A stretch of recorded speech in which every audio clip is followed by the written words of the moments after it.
entón pasamos a contestar ás preguntas que nos estades a facer por WhatsApp. A primeira é de Patricia, que pregunta se vemos algunha diferenza nas rúas con respecto a Xapón. Non, todo está igualmente ordenado, tanto nas cidades xaponesas como nas cidades chinas, neste caso Xangai. Está todo moi ordenado. O que si se ve, igualmente que en Xapón, é a cantidade de xente. Pensa que tanto as cidades xaponesas como as cidades chinas teñen unha sobrepoboación inmensa. Non? Recordade que China ten xa máis de 1.400 millóns, aínda que foi India quen lle deu o sorpaso a China, creo que o ano pasado, pero bueno, sigue sendo unha poboación importante, co cal si se nota o bullicio, a xente nas estacións, nas rúas, etc. Si, eu estou de acordo. Patricia fai outra pregunta. Patricia fai outra pregunta sobre se os edificios, se os edificios están preparados para terremotos. Polo que poidemos verificar, esta zona de Shanghai non é particularmente perigosa. Hai outras zonas, China está dividida en distintas zonas en función do risco sísmico, e Shanghai non é das máis perigosas. Non obstante, hai unha estrutura que se caracteriza particularmente por estar ben construída para terremotos, que é a Torre de Shanghai. E o resto de edificacións teñen unha seguridade variable en función fundamentalmente da data na que foron construídas. Hai unha normativa moi estricta do ano 2010, de forma que todos os edificios que se construíron dende entón respectan esa normativa e son sísmicamente seguros. E os que son máis antigos, pois en función da súa antigüidade, pois poden ter máis ou menos problemas. Volvendo á Torre de Shanghai, que está construído con materiais para evitar destrozos nos terremotos. Esta torre está tamén inclinada, creo que en 24 grados de ángulo, para evitar os ventos fortes. Bueno, entón Gemma fainos outra pregunta sobre a natureza e calidade da comida chinesa. Bueno, non nos gusta moito, a verdade. En canto que soubemos sobre a comida chinesa en España, realmente sería como unha adaptación ao gusto occidental. Creo que a comida chinesa é moi variada según as rexións, e creo que a que hai en España, a que se ofrece nos restaurantes chineses en España, é a cantonesa, que é máis suave, menos picante, máis adaptada, é máis fácil de adaptar ao gusto occidental. De todos xeitos, aquí eu non vin rollitos de primavera por ningún lado. Creo que non existe iso de arroz tres delicias. Non. De feito, parece ser que en España, no estranxeiro, fora de China, moitas veces non contan cos ingredientes orixinais na súa totalidade, e teñen que sustituir algúns deles, e por tanto a comida xa non pode ser igual que en China, non? É unha adaptación. Sí. Gemma fainos outra pregunta, que é que tal os costumes chineses, se a xente se cola moito. 3 días ou 4, a verdade é que non dan para ter unha visión definitiva sobre o asunto, pero sí observamos intentos de colarse. Observamos varios intentos de colarse. Ese costume tamén, que pode ser un estereotipo, non? Pero que parece ser que era moi habitual de cuspir no chan. Sí, tamén o vimos. Tamén o vimos, hai xente que vas pola rúa e de repente... Sí, eso o vimos tamén. Eso tamén o vimos. Sí. Falan moi alto, como a Falan nós. moi alto, sí. Falan moi alto. É como estar na casa, é un jaleo, casi, pero como algo positivo, Sí.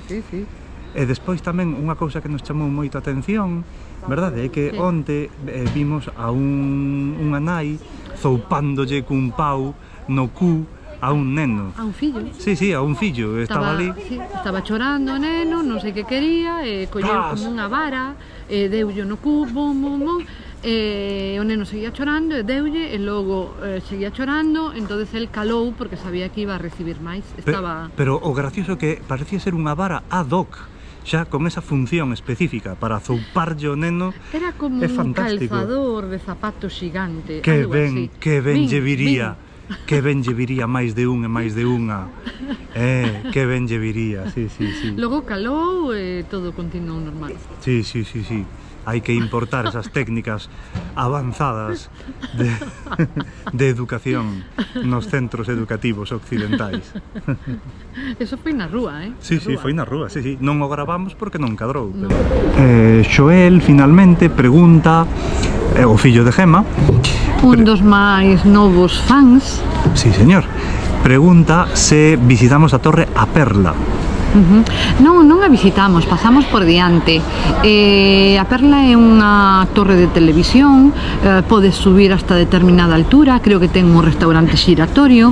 O que pasa que nos decantamos pola torre Jin Mao porque era máis alta, non? Non sei por que nos decantamos pola Jin Mao, porque era máis alta, máis barata para subir, tiña o café que queríamos visitar na planta 87. Pero máis alta non era, ao contrario, a máis alta era outra, a de Shanghai. A máis alta é a Torre de Shanghai. Sí. E finalmente, o meu pai pregunta se nota moito a influencia cultural americana no ambiente da cidade. Que che parece? Que realmente o ambiente de cidade é totalmente cultura americana. Cartéis de Halloween que aínda están por quitar, todo adornado xa para o Nadal, música do Nadal, bueno, pues, tipo Hollywood. Que máis? A forma de vestir da xente. Sí, forma de vestir, sudadeira, viseira, pantalóns anchos, se ves os nenos non se distinguen dos nenos cubanos, dos nenos españois, dos nenos en todos os sitios hai como un outfit universal, non? Así, que evidentemente de influencia americana, sí, non? Rapeiro, sí, e vese por aquí moitísimo tamén. Moitísimo. E logo, bueno, estar co teléfono móvil constantemente. Iso é unha epidemia. Sí. Logo, que máis? Todas as marcas non americanas, europeas, por todas partes, en rúas totalmente comerciais, o consumismo americano, isto parece como a era do consumo, non? Bueno, de feito, claro, é un sistema políticamente comunista, pero despois...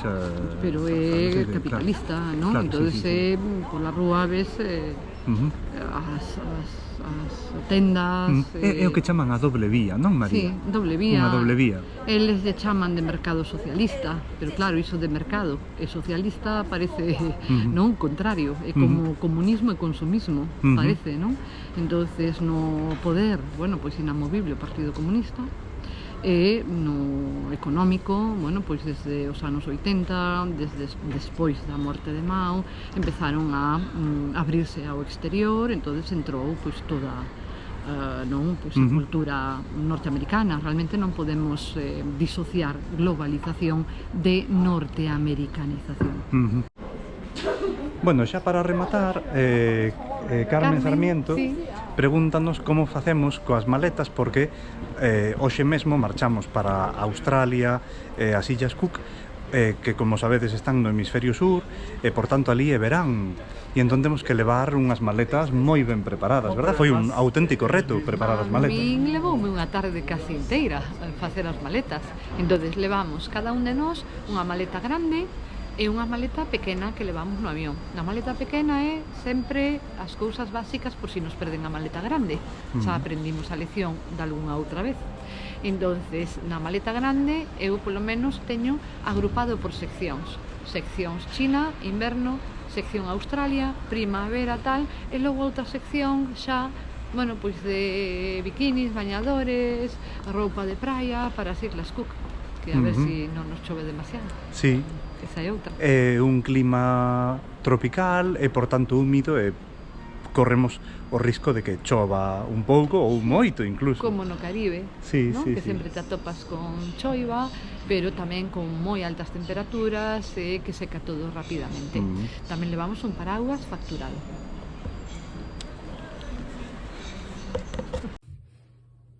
Hola, hai algún alimento icónico da cociña chinesa que non poda faltar en ningunha casa, que dea tamén unha sensación como de benestar e nostalgia nos chineses ou nos habitantes de Shanghai? Estou pensando no caso do Brunost en Noruega ou do Vegemite en Australia.